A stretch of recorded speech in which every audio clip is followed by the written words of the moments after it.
আখি আমার মনে হয় সাব্বির আছেন নিয়ে, এবং আমারও এদিকে আমরা একটু আওয়ামী লীগ সাব্বিরের কাছে যাব। অফিসেও একটি ব্রিফিং হবে। আমরা সাব্বির নোয়াখালীর মাইজদি থেকে এই মুহূর্তে আমাদের সঙ্গে যুক্ত হবেন। নোয়াখালীর মাইজদিতে ভোট গণনার সবশেষ চিত্র সাব্বিরের মাধ্যমে আমরা দেখতে চাই।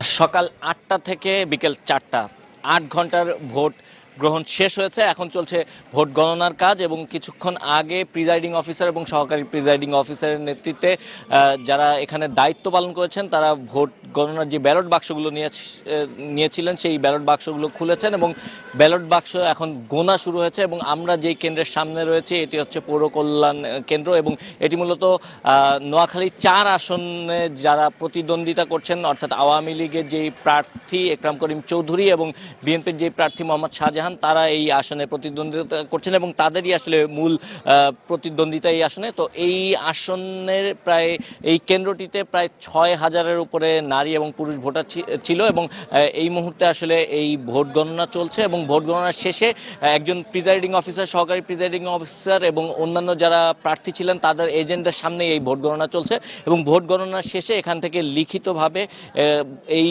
কেন্দ্রে আসলে কে জয়ী হয়েছেন এবং কে পরাজিত হয়েছেন সে তার একটি হিসাব করে সেটি সাইন করিয়ে তার পরবর্তীতে এটি যে জেলা প্রশাসকের কার্যালয় সেই কার্যালয়ে পৌঁছে দেওয়া হবে। তো এই মুহূর্তে ভোট শেষ, এখন চলছে ভোট গণনার কাজ।